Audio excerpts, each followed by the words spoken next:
नमस्कार दोस्तों। Nursing planet के ऑनलाइन प्लेटफॉर्म पे आप सभी का जो हार्दिक स्वागत है।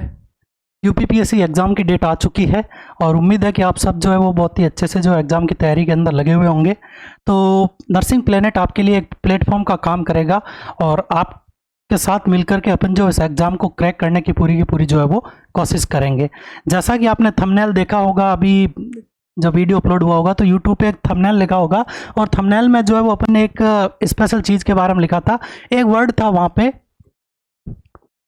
सिलेक्शन वाली क्लास। वर्ड क्या था आपका? सिलेक्शन वाली क्लास। तो सिलेक्शन वाली क्लास कैसे है इसके बारे में अपन बात करेंगे।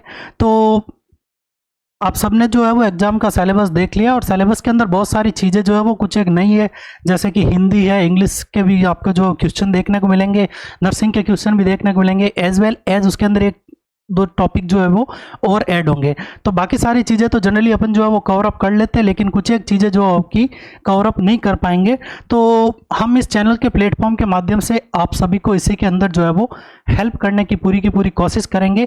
क्या आपको पढ़ना है और क्या आपको नहीं पढ़ना है, ये जो है बहुत ही ज़्यादा जो है वो इम्पोर्टेंट है और इसके बारे में जो अपन पूरा का पूरा डिस्कस करेंगे। तो आइए अपन बात करते हैं। देखिएगा आपके सामने एक चीज़ लिखी हुई है, फर्स्ट एड। टॉपिक जो है वो अपना क्या है? First aid. अब देखिएगा फर्स्ट एड है क्या। तो फर्स्ट एड जो है वो पूरा का पूरा आपके सिलेबस के अंदर जो अलग से मेंशन है कि फर्स्ट एड से रिलेटेड आपको जो क्वेश्चन देखने को मिलेंगे। तो किस प्रकार से जो फर्स्ट एड के क्वेश्चन आते हैं और क्या कुछ होगा, लगभग 10 क्वेश्चन के आसपास जो फर्स्ट एड से रिलेटेड आपको जो एग्जाम के अंदर देखने को मिलते हैं। यूपीपीएससी नहीं, आजकल हर एक एग्जाम के अंदर जो फर्स्ट एड से रिलेटेड क्वेश्चन आपको देखने को मिलते हैं। अब होता यह है कि शुरुआत से अपन ने जो या तो फर्स्ट एड को कभी पढ़ा नहीं अलग से सब्जेक्ट के रूप में, या फिर अपन जो फर्स्ट एड को बहुत ही हल्का में ले लेते हैं कि क्या फर्स्ट एड के तो क्वेश्चन है, कोई दिक्कत नहीं है। और यहीं पे अपन जो मेन गलती कर बैठते हैं और अपने जो कुछ एक बहुत ही इजी क्वेश्चन है जो कि 101% आपके सही होने थे, उनको अपन जो है वो गलत कर बैठते हैं।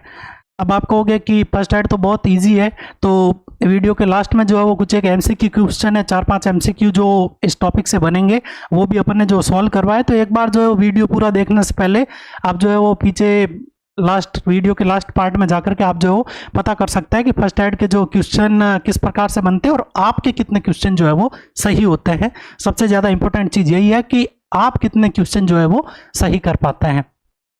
तो अपन पूरा का पूरा फर्स्ट एड के बारे में पढ़ेंगे। लगभग 15 से 20 घंटे का जो पूरा का पूरा आपका टॉपिक रहेगा और जिस दिन अपन टॉपिक कवर अप करेंगे उसी दिन अपन जो साथ ही साथ में जो है वो टॉपिक से रिलेटेड जो भी एमसीक्यू क्वेश्चन बनते हैं या फिर एग्जाम के अंदर जिन एमसीक्यू क्वेश्चन से रिलेटेड आना है उनके बारे में अपन पूरा का पूरा डिस्कस करेंगे। तो उम्मीद है कि 15 से 20 घंटे के अंदर जो है वो अपन पूरा का पूरा इसको क्लियर करेंगे और कहीं ना कहीं ये आपके यूपीपीएससी सिलेक्शन के अंदर जो है वो बहुत ही इंपॉर्टेंट रोल जो है वो अदा करेगा। तो आइए अपन बात करते हैं। एक सिंपल सी चीज़ और है। अब आपको जो है वो जनरली होता ही है कि वीडियो देखने के साथ साथ अपने जो लिखने में रहते हैं और क्या कुछ अपन लिख रहे हैं उसके बारे में जो है वो परेशान रहते हैं। या तो आप जो है वो चीज़ों को समझ पाएंगे या लिख पाएंगे, तो उसका भी सॉल्यूशन अब जो है वो आपके पास में है। आपको कुछ नहीं करना है। जनरली आपका जो है वो फ़ोन का ब्राउज़र है, उसके फ़ोन के ब्राउज़र के अंदर जो है आप जाएंगे और देखेंगे या फिर स्क्रॉल डाउन करके देखेंगे तो वहाँ पे आपको जो एक चीज़ मिलेगी, क्यूआर कोड। जनरली अपन जो क्यूआर कोड को स्कैन करते हैं तो क्यूआर कोड के थ्रू जो है वो जो भी चीज़ें होती हैं वो सारी की सारी अपने को जो है वो मिल जाती है। तो जितनी भी स्लाइड या फिर जो भी बोर्ड के ऊपर लिखा जाएगा, ये सारा का सारा डायरेक्टली आपके फ़ोन के अंदर जो है वो एज ए पीपीटी के रूप में जो आपको देखने को मिल सकता है। तो आपको करना क्या है कि जनरली जो है वो क्यूआर कोड को जो क्या करना है, स्कैन करना आपके फ़ोन के अंदर। और जैसे ही इसको क्यूआर कोड को आप स्कैन करेंगे तो जो भी पीपीटी है या फिर जो भी चीज़ें अपने को जो है वो लिखनी है, वो सारी की सारी जो चीज़ें आपको यहीं पे जो डायरेक्टली जो है वो देखने को मिल जाएगी। तो ये आपके लिए फैसिलिटी। अब आपको वीडियो देखने के साथ साथ में जो है वो लिखने की कोई भी ज़रूरत नहीं है। आप डायरेक्टली जो है वो यहीं से जो सारा का सारा मटेरियल लिख सकते हैं और इसको सेव कर सकते हैं, ताकि फ्यूचर में आपको जो है जब भी इस टॉपिक से रिलेटेड ज़रूरत पड़े तो उसके बारे में जो पूरा का पूरा आप जो है वो पढ़ सकते हैं। तो स्क्रीनशॉट ले लीजिएगा, बाद में आप इसको स्कैन करके जो पूरी की पूरी पीपीटी के बारे में जो है वो देख सकते हैं।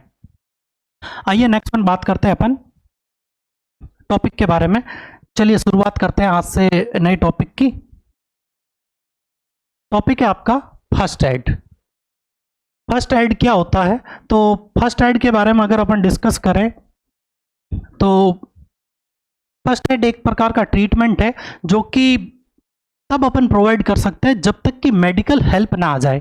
मान लीजिएगा कोई पेशेंट है और पेशेंट को जो है किसी प्रकार की दिक्कत हो रही है, तो जरूरी नहीं है कि वहीं पे जो है मेडिकल फैसिलिटीज़ जो है वो एक साथ में जो है वो अवेलेबल हो सकता है मेडिकल फैसिलिटीज़ वगैरह को आने के अंदर जो है वो कुछ एक टाइम लगे, तो वो उस टाइम ड्यूरेशन के दौरान जो आप जो केयर प्रोवाइड करते हैं वो आपकी जो है वो फर्स्ट एड के अंदर जो है वो आती है।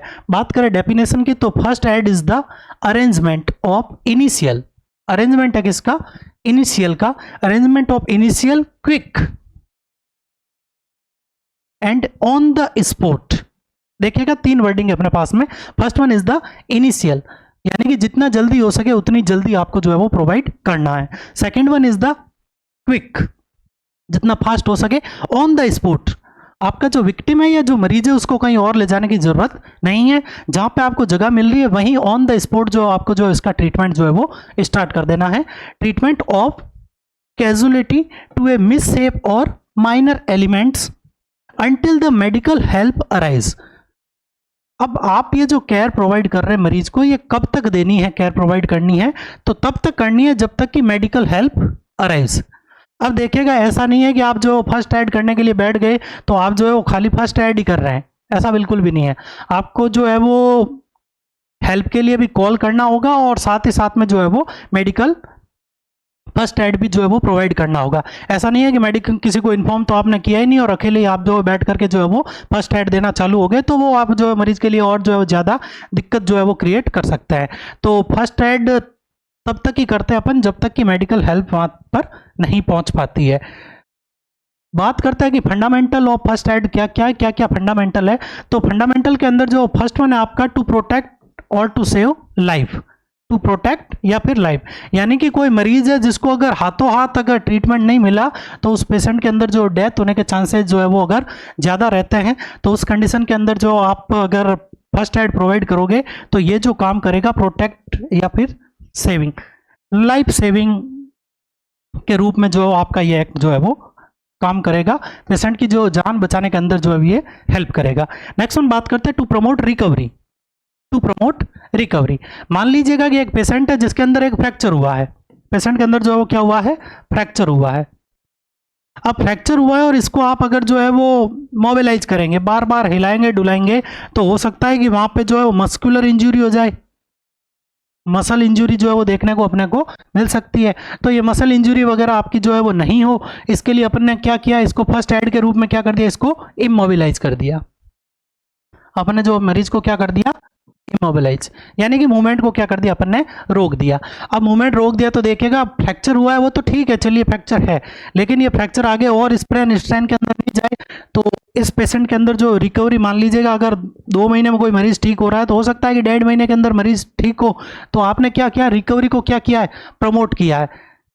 तो सेकेंड वन आपका जो है वो फंडामेंटल हो गया इसका, to promote the recovery, to prevent victim from further damage.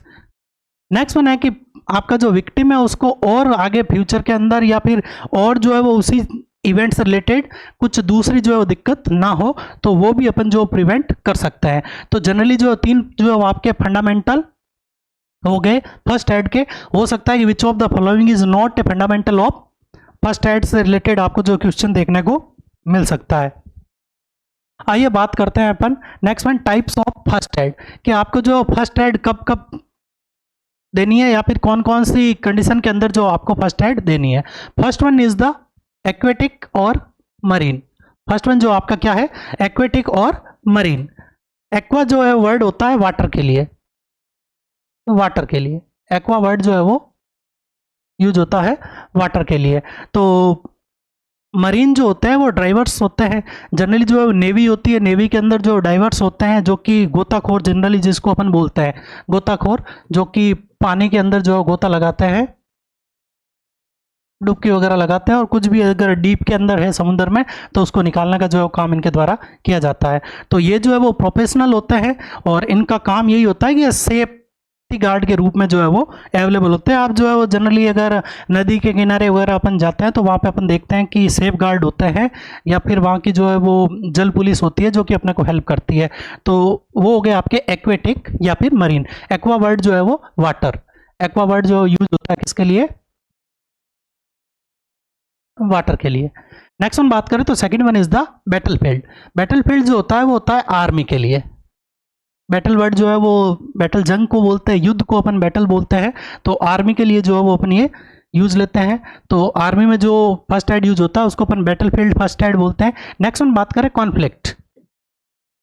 Society, society के अंदर जितने भी झगड़े होते हैं उनको अपन जो है बोलते हैं कॉन्फ्लिक्ट। अपनी सोसाइटी, इंडियन सोसाइटी जो है वो देखते हैं ना, अपन बोलते हैं अपन बहुत ही डाइवर्सिटी में फैले हुए हैं, तो अपने यहाँ पे बहुत सारे कॉन्फ्लिक्ट्स होते हैं। ठीक है, बात बात पे जो है वो झगड़ा हो जाता है, पता नहीं कब चलते हुए किस प्रकार से झगड़ा हो जाए। दो नेता मिलकर के झगड़ा करवा सकते हैं, खेत में बाढ़ को लेकर के इधर उधर होकर के झगड़ा हो सकता है, कहीं भी जो है झगड़ा हो सकता है। तो अगर इस प्रकार का है तो उसको अपन बोलते हैं कॉन्फ्लिक्ट। थर्ड वन बात करते हैं हाइपरबैरिक। हाइपरबैरिक होता है अंडर वाटर। हाइपरबैरिक का मतलब भी जो होता है क्या होता है, अंडर वाटर, कि पानी के अंदर अगर अपने को, जैसे कि सबमरीन वगैरह है, तो उनके अंदर अगर अपने को कोई फर्स्ट एड देनी है तो वो आपकी हाइपरबैरिक में आएगी। Next one is the oxygen. अब याद रखिएगा कि oxygen is also a first aid. आप किसी भी मरीज के अंदर जो ऑक्सीजन स्टार्ट करते हैं, चाहे वो मास्क के थ्रू हो सकती है या फिर माउथ टू माउथ भी वो जो है वो हो सकती है। आप माउथ टू माउथ जो दे रहे हैं वो भी क्या है, एक प्रकार की ऑक्सीजन है। तो माउथ टू माउथ जो आप ऑक्सीजन देते हो वो ऑक्सीजन जो है वो आपकी माउथ टू माउथ, और माउथ टू माउथ ऑक्सीजन में आप जो है वो डिलीवर करते हो 16% ऑक्सीजन। याद रखिएगा क्वेश्चन आ रखा है कि माउथ टू माउथ आप किसी को जो है वो अगर सांस दे रहे हो तो उसके अंदर जो है वो आप कितनी ऑक्सीजन जो है वो प्रोवाइड कर रहे हैं। तो माउथ टू माउथ ब्रीथिंग के दौरान जो है वो अपन जनरली जो है वो देते हैं 16%। नॉर्मली जो है वो अपन इनहेल करते हैं कितनी, 21%। तो आपकी जो इंस्पायर्ड एयर है, जो आप सांस ले रहे हो, उसके अंदर जो अगर ऑक्सीजन का कंपोजिशन देखें तो इंस्पायर्ड एयर के अंदर ऑक्सीजन का कंपोजिशन आपका रहेगा 21%, और एक्सपायर्ड एयर के अंदर जो है वो ऑक्सीजन का कंपोजिशन जो है वो रहता है आपका 16%। यानी कि आप सांस ले रहे हो तो 21% ऑक्सीजन कंजप्शन कर रहे हो, और सांस छोड़ रहे हो तो 16% ऑक्सीजन का कंजप्शन वहां पे जो है वो आपका हो रहा है। अब आप माउथ टू माउथ में कौन से सांस दोगे, आपकी एक्सपायर्ड एयर जो है वो मरीज के अंदर जाएगी, तो आप जो छोड़ रहे हो वो कितनी है, 16%। तो क्वेश्चन आ रखा है कि माउथ टू माउथ ब्रीथ के दौरान जो है वो, या फिर सीपीआर के दौरान जो है वो अपन कितने % ऑक्सीजन डिलीवर करते हैं माउथ टू माउथ मेथड के थ्रू, तो 16% ऑक्सीजन जो है यहाँ पे अपन डिलीवर करते हैं। तो oxygen is also a first aid. Next हम बात करते हैं वाइल्डरनेस। अब वाइल्डरनेस आप जो है वाइल्ड से मत जोड़िएगा इसको, कि वाइल्ड का मतलब जंगली जानवरों से रिलेटेड फर्स्ट एड। देखिएगा कोई ऐसी सिचुएशन है जिसके अंदर जो है वो कैजुअलिटी हो गई या डिजास्टर हो गया है, लेकिन हेल्प आने में टाइम लगेगा, हेल्प जो है वो डिले होगी, हेल्प डिले होगी। अब अगर पेशेंट में हेल्प डिले हो रही है तो उस कंडीशन में आपको कंटिन्यूस लंबे टाइम तक जो है वो फर्स्ट एड प्रोवाइड करनी होगी, और ये जो है आपकी कहलाती है wilderness. And last one is the mental health. किसी भी वायलेंट या फिर एग्रेसिव साइकेट्रिक मरीज को जो अगर आप ट्रीट करते हो या फिर उसको रिहेबिलिटेट करते हो, उसको शांत करते हो, वो भी आपका एक प्रकार से फर्स्ट एड में आता है। तो ये आपके जो सारे के टाइप हो गए, aquatic, battlefield, conflict, hyperbaric, oxygen, wilderness and mental health first aid. तो ये सारे के सारे आपके हो गए टाइप्स। आइए नेक्स्ट वन बात करते हैं अपन physical condition required first aid. कौन कौन सी कंडीशन है जिनके अंदर जो फर्स्ट एड की जो अपने को जरूरत होती है, आइए वन बाय वन अपन जो डिस्कस करते हैं। First one is the anaphylaxis. Anaphylaxis एक प्रकार की जो है वो हाइपर सेंसिटिविटी रिएक्शन होती है। हाइपर सेंसिटिविटी अपने में खुद में एक जो है वो अलग से टॉपिक है, और नेक्स्ट वन कुछ एक क्लास के बाद में अपन हाइपर सेंसिटिविटी के बारे में भी जो पूरा का पूरा जो है वो एक क्लास लेक्चर करेंगे। वो चाहे आपका यूपीपीएससी एग्जाम हो या नॉट सेट का एग्जाम हो, हर एग्जाम में जो एक क्वेश्चन आपको यहाँ से देखने को मिलेगा। तो एनाफाइलैक्सिस के दौरान जनरली जो एयरवे ऑब्स्ट्रक्ट हो जाता है, एयरवे से रिलेटेड जो दिक्कत अपने को इसके अंदर जो देखने को मिलती है, और पेशेंट को जो सांस आना जो बंद हो जाता है, एनाफाइलैक्सिस रिएक्शन इसको अपन बोलते हैं। तो उस कंडीशन में आपको जो है वो एयरवे ओपन करना है और पेशेंट को जो है वो ऑक्सीजन प्रोवाइड करनी है। फ्रैक्चर, नेक्स्ट वन बात करें burn, cardiac arrest, choking, airway block. किसी मरीज में चॉकिंग हुआ है या फिर एयरवे ब्लॉक हुआ है तो भी आपको देना पड़ेगा। बाइट्स एंड स्टिंग्स, मधुमक्खी ने काट लिया, किसी कीड़े ने काट लिया, जंगली जानवर कीड़े वगैरह ने कुछ काट लेते हैं, तो वो पॉइजनिंग के केस के अंदर भी जो फर्स्ट एड अपने को चाहिए, शॉक। हाइपोवोलेमिक शॉक हो सकता है, कार्डियक शॉक होता है, कोई भी शॉक हो सकता है। इलेक्ट्रिकल शॉक जो है वो फर्स्ट एड के अंदर जो सबसे ज़्यादा प्रायोरिटी रखना अपना को, कि कोई पेशेंट इलेक्ट्रिसिटी के चपेट में आ गया और उसकी वजह से अगर उसमें दिक्कत होती है तो वो आपका इसके अंदर जो वो इंक्लूड रहेगा। नेक्स्ट हम बात करें ड्राउनिंग। ड्राउनिंग का मतलब होता है डूबना। कोई मरीज जो क्या हो गया है, डूब गया है। तो डूबे हुए मरीज को जो किस प्रकार से अपने को बचाना है वो आपका ड्राउनिंग में आएगा। डिसमेनोरिया, डिसमेनोरिया पेनफुल मेंस्ट्रुएशन या फिर पेशेंट के अंदर जो है वो दिक्कत जो है वो अगर आती है तो वो जो है वो आपका ये कहलाता है। तो ये जो कुछ एक जो थे आपके थे कि कब कब आपको जो है वो फर्स्ट एड जो है वो देना है। नेक्स्ट हम बात करते हैं basic principle of first aid, कि फर्स्ट एड के जो क्या क्या बेसिक प्रिंसिपल है। तो जनरली 5P प्रिंसिपल होते हैं, 5P, तो उनके बारे में भी अपन डिस्कस करेंगे। और इसके अलावा अपन देखते हैं कि बेसिक प्रिंसिपल क्या है। तो first one is the safe response, safe response in crisis for wellbeing of victim.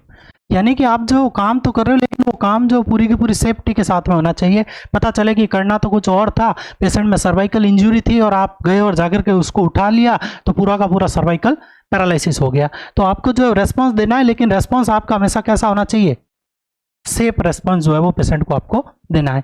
Minimise further injury to the victim by fixing the situation, आगे और जो है वो दिक्कत ना हो मरीज को, तो इस सिचुएशन को आपको जो है वो फिक्स करना है। Use suitable technique and first aid procedure.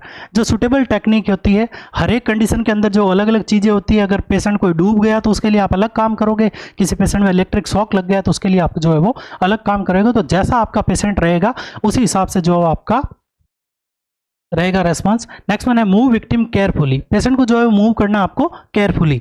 Reduce pain and to the stabilize the condition, pain को भी आपको कम करना है। देखिए एक तो सेफली उसको मूवेबल करना है, अगर एक जगह से दूसरी जगह लगाना तो उसके लिए उसको जो है वो सेफली अपने को मूव करवाना है। और उसके बाद में जो है वो साथ ही साथ में जो पेन को क्या करना है, अपने को रिड्यूस करना है। तो ये कुछ एक जो है वो बेसिक प्रिंसिपल हो गए हैं।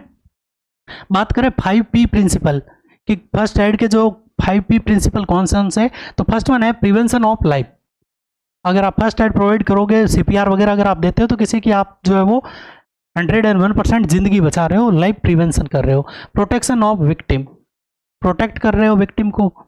पेन रिलीफ, थर्ड वन आप जो पेशेंट में जो क्या कर रहे हैं, पेन रिलीफ कर रहे हैं। नेक्स्ट वन प्रिवेंट और कंट्रोल, उसमें फर्दर जो है वो और डिसेबिलिटीज होने के जो चांसेस थे उनको आप या तो प्रिवेंट कर रहे हो या फिर उनको आप जो है वो कंट्रोल कर रहे हो। नेक्स्ट वन बात करते हैं प्रमोट रिकवरी, और रिकवरी के अंदर जो है वो हेल्प करते हैं। तो ये 5P है, इनको जो आपको थोड़ा सा अलग से याद रखना होगा कि preservation of life, protection of victim, pain relief, prevent और कंट्रोल, प्रमोट रिकवरी। तो ये 5P प्रिंसिपल है आपके फर्स्ट एड के, इनको जो अपन बोलते हैं 5P principle, 5P principle of first aid, इनको जो है वो बोला जाता है। नेक्स्ट वन अपन बात करते हैं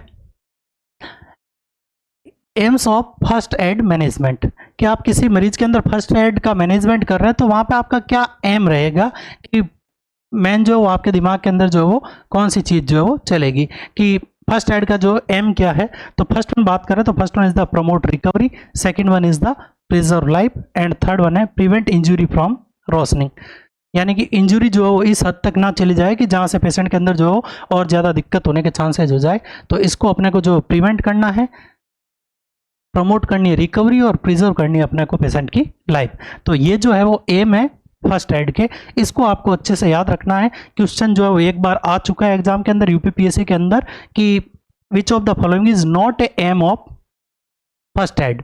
तो मेनली जो 3 एम होते हैं आपके, promote recovery, preserve life and prevent injury from worsening. Next one बात करते हैं अपन, नेक्स्ट वन आता है आपका scope of first aid, scope of first aid. अब आप इसके ऊपर जितने स्टार लगाना चाहे आप जो है वो लगा सकते हैं, क्योंकि फर्स्ट एड के अंदर जो अगर कोई सबसे इंपॉर्टेंट चीज़ आने के जो अगर चांसेज है तो वो पूरा का पूरा आपका रहेगा स्कोप, कि क्या क्या जो है वो स्कोप होता है फर्स्ट एड का। तो देखिएगा फर्स्ट एड के जो 3 स्कोप होते हैं मेनली।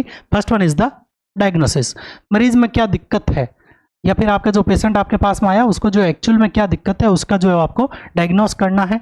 ट्रीटमेंट, क्या आप अपने से जो है वो क्या कर सकते हैं, उसको ट्रीटमेंट कर सकते हैं। डिस्पोजेबल, जिस कंडीशन में मरीज है उस कंडीशन से उसको क्या करना है, बाहर की तरफ जो है वो निकालना है।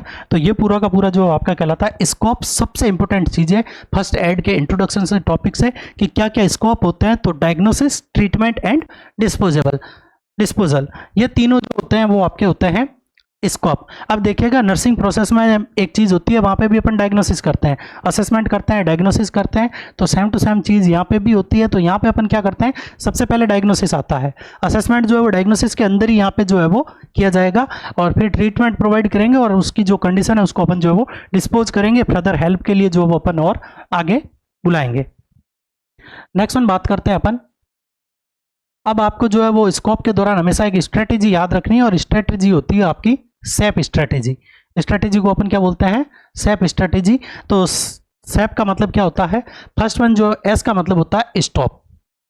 तो स्टॉप के अंदर जो अपन क्या करेंगे कि एनालिसिस करेंगे सिचुएशन का, कि क्या कुछ सिचुएशन है उसको अपन क्या करेंगे, एनालिसिस करेंगे। और उसके बाद में सेकंड वन आता है अपना असेस। तो असेसमेंट के अंदर जो अपन क्या करेंगे कि किस प्रकार से आपको जो ये कंडीशन हैंडल करनी है उसके बारे में जो डिस्कस करेंगे। फाइंड में अपन जो करेंगे call for help, call for help, ठीक है। देखिएगा स्टॉप के अंदर तो आपको आइडेंटिफाई करनी होगी सिचुएशन, आइडेंटिफाई सिचुएशन, कि आप जो सबसे पहले जो सिचुएशन को क्या करेंगे, आइडेंटिफाई करेंगे। Assess, hold the situation.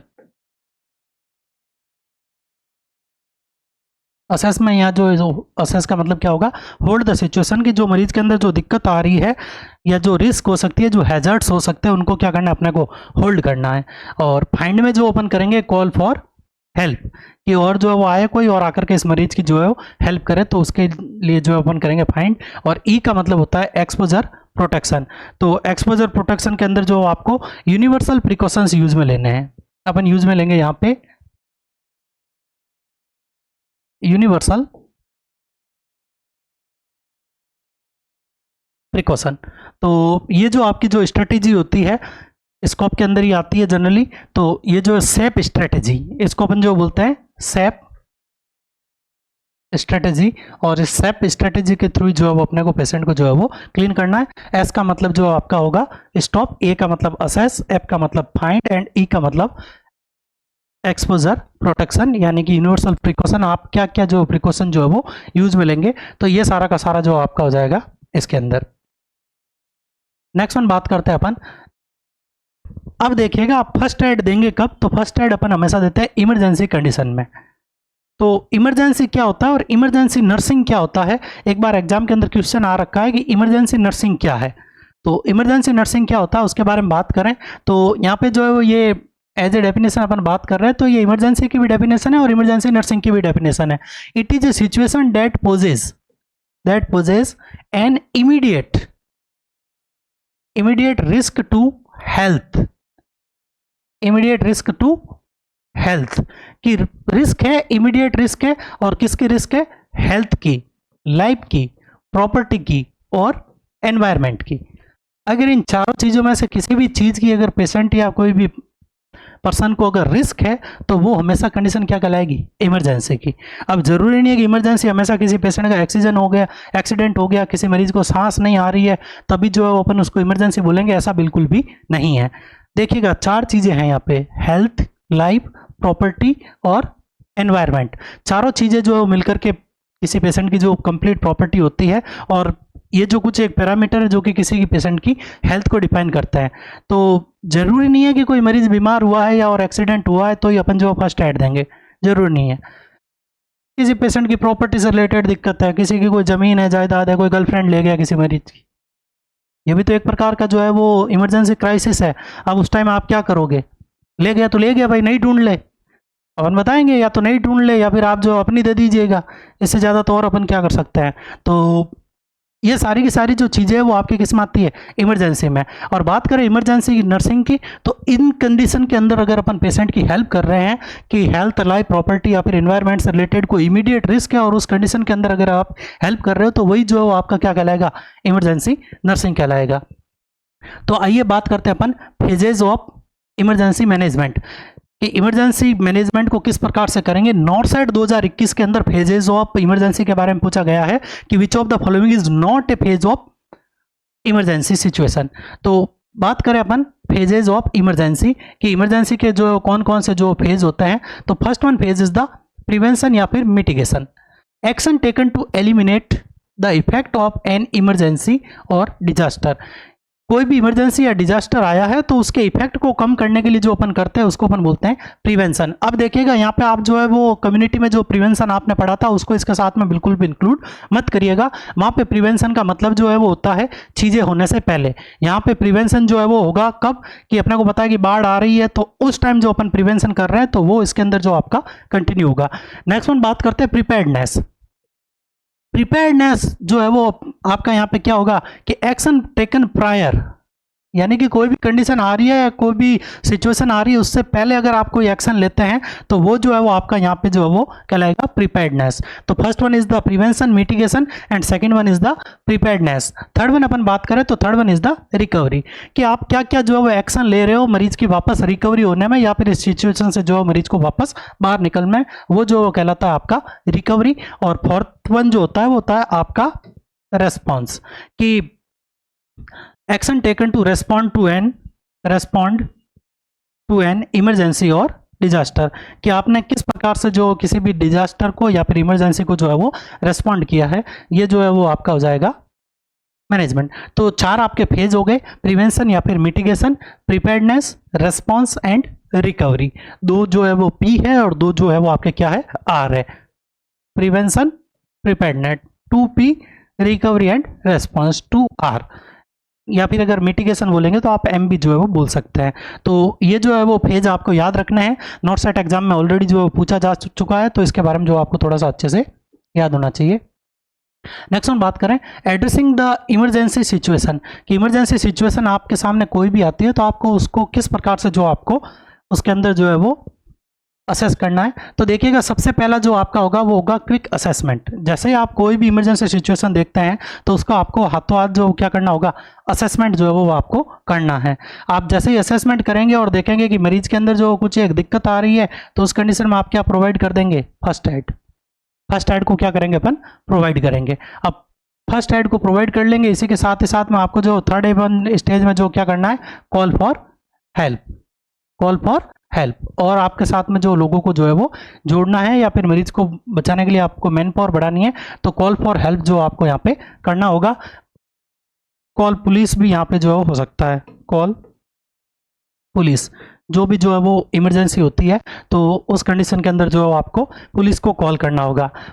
आप में से कोई जो है वो बता सकता है कि what is the emergency helpline number, national helpline number क्या है इंडिया का? तो मेरे को नहीं लगता कि आधे से ज़्यादा लोगों को इसके बारे में अभी तक पता होगा।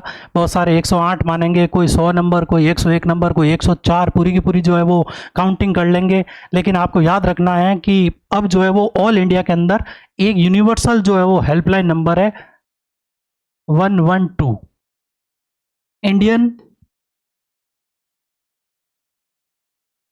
Emergency helpline number.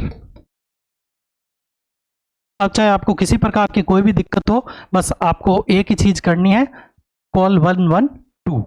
तो 112 पे आप जैसे ही कॉल करेंगे तो आपकी हेल्प के लिए जो है वो जिस टाइप की आपको हेल्प की ज़रूरत है उस प्रकार की आपको जो हेल्प जो है वो मिल जाएगी।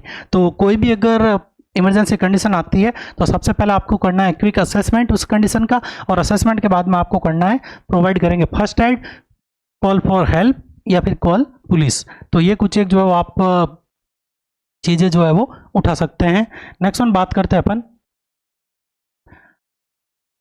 इंट्रोडक्शन आपका खत्म हो गया कि किस प्रकार से आपका फर्स्ट एड होता है, क्या कुछ स्कोप होता है, कैसे आपको जो इमरजेंसी कंडीशन को मैनेजमेंट करना है। आइए आपके सामने कुछ एक जो एमसीक्यू है, और मेरी पूरी गारंटी है कि अगर आपने अच्छे से पढ़ा है तो आपका एमसीक्यू हो जाएगा, और अगर आपने स्किप कर करके जो अगर क्लास निकाली है तो क्वेश्चन होने के चांसेस जो बहुत ही कम हो जाएंगे। आइए फर्स्ट वन एमसीक्यू के बारे में डिस्कस करते हैं। फर्स्ट वन जो आपके सामने जो लिखा हुआ है, what are the main aims of first aid. First aid का जो मेन एम क्या है, क्या आपका जो फर्स्ट एड का जो है वो मेन एम रहेगा, यानी कि लक्ष्य क्या है आपका फर्स्ट एड का। फर्स्ट वन है preserve life, prevent further harm to victim. Life को प्रिजर्व करना है और फर्दर हार्म होने से जो मरीज के अंदर अपने को रोकना है। Improve quality of life of patient, कि पेशेंट की जो लाइफ है उसकी जो क्वालिटी को अपने को क्या करना है, इम्प्रूव करना है। नेक्स्ट वन बात करें help in recovery of the patient, कि पेशेंट की रिकवरी में जो है वो अपन हेल्प करेंगे। And reassure the victim, reassure the victim. Comment कर सकते हैं आप कि क्या आपको इसके अंदर जो सही आंसर लग रहा है। तो इसका जो सही आंसर आपका हो जाएगा ए, कि अपने को जो पेशेंट की क्या करनी है, प्रिजर्व करनी है लाइफ और प्रिवेंट करनी है फर्दर हार्म टू विक्टिम, कि विक्टिम के अंदर जो और कोई हार्म जो है वो नहीं हो, तो उसको अपने को क्या करना है, प्रिजर्व करना है। तो ये आपका जो फर्स्ट वन क्वेश्चन है, क्वेश्चन ऑलरेडी आ चुका है। नेक्स्ट वन बात करें what is the scope of first aid, कि फर्स्ट एड का जो है वो क्या स्कोप है। तो फर्स्ट एड के स्कोप के अंदर जो फर्स्ट वन ऑप्शन है diagnosis, treatment, disposable, prevention, treatment, recovery, treatment, diagnosis, rehabilitation, assessment, diagnosis, implementation. तो इस प्रकार से आपके सामने लिखा हुआ है, क्या सही आंसर रहिएगा, सोचिएगा। अगर आपने स्कोप के बारे में अच्छे से पढ़ा है, पीपीटी था पूरा का पूरा, तो आपका जो क्वेश्चन अपना आप सही है जो है वो हो जाएगा। आइए अपन बात करते हैं। तो अपन ने डिस्कस किया था इस क्वेश्चन के बारे में, स्कोप के बारे में जो डिस्कस किया था, और देखिएगा ये जो है आपका क्या था, स्कोप था, और स्कोप में 3 चीज़ें थी आपकी, डायग्नोसिस, ट्रीटमेंट एंड डिस्पोजल। तो सही आंसर जो आपका क्या हो जाएगा, चलिए क्वेश्चन पे चलते हैं। सही आंसर जो आपका हो जाएगा क्या, यहाँ पे जल्दी से देखिएगा, सही आंसर हो जाएगा आपका यहाँ पे डायग्नोसिस, ट्रीटमेंट एंड डिस्पोजेबल। ये जो है वो 3 जो आपके होते हैं mainly scope of first aid.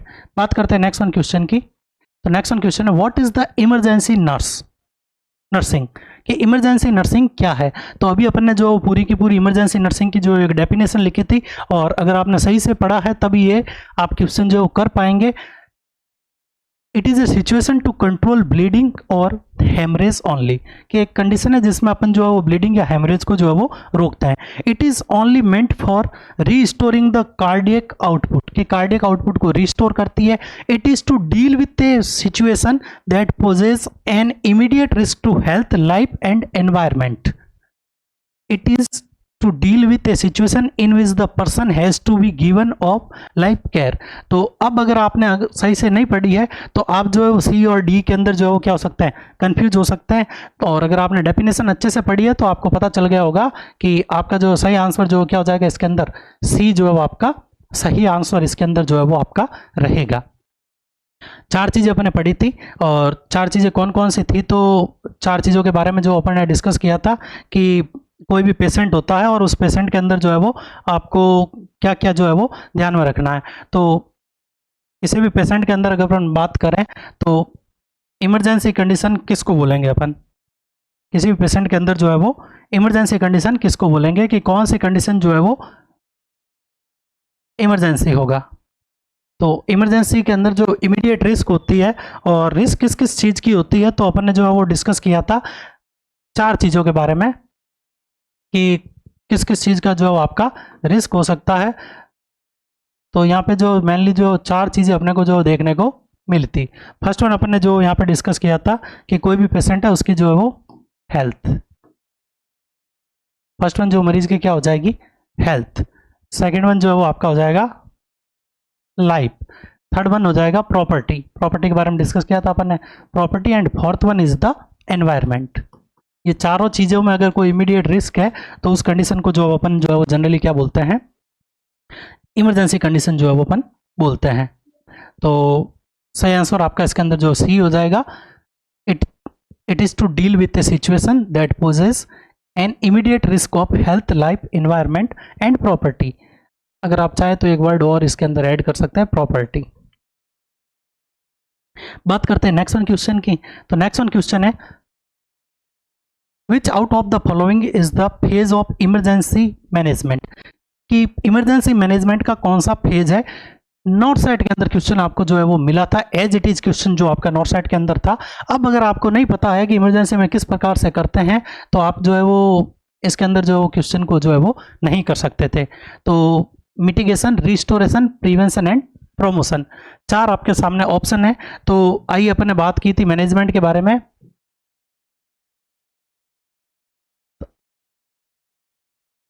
अब देखिएगा, mitigation, preparedness, recovery and response, 4 जो आपके सामने जो यहाँ पे जो है वो ऑप्शन है। तो इनमें से जो आपका वहाँ पे सबसे ज़्यादा सूटेबल होगा उसके बारे में जो अपन डिस्कस करेंगे।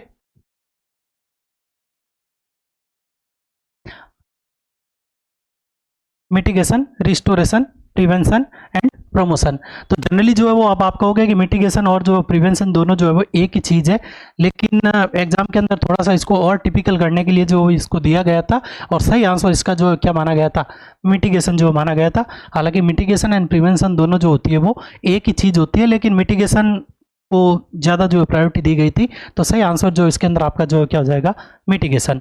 तो ये आपके जो कुछ एक क्वेश्चन थे जिनके बारे में अपन ने जो डिस्कस किया है, और उम्मीद है कि आपको अच्छे से इनके बारे में जो है वो समझ में आ गया होगा। स्लाइड किस प्रकार से आपको लेनी है वो सारी की सारी चीज़ें आपको पता चल गई होगी। आपको वीडियो कैसा लगा इसको आप कमेंट करके बताइए, और ज़्यादा से ज़्यादा शेयर करिए ताकि जितने भी स्टूडेंट आपके साथ में और हैं उनकी जो वो हेल्प हो सके। और नर्सिंग प्लेनेट प्लेटफॉर्म बना इसीलिए है कि ज़्यादा से ज़्यादा जो आपके सिलेक्शन के अंदर अपन जो है वो हेल्प कर सके। तो उम्मीद है आपको वीडियो पसंद आया होगा, और नेक्स्ट वन क्लासेज के अंदर अपन कंटिन्यूसली जो फर्स्ट एड के बारे में जो पूरा का पूरा डिस्कस करेंगे। तो हर एक वीडियो के साथ में जो है वो हमारे साथ बने रहिएगा, और उम्मीद है कि हम छोटे छोटे वीडियो के माध्यम से आपके सिलेक्शन के अंदर कहीं ना कहीं एक मील का पत्थर साबित होने की जो है वो पूरी की पूरी जो है वो कोशिश करेंगे। बस आपको जो अपनी कंटिन्यूटी बनाए रखना है, और पूरा जी जान लगा करके जो है वो यूपीपीएससी की तैयारी के अंदर लग जाना है। तो आज के लिए बस इतना ही। Thanks for joining the session. Thank you.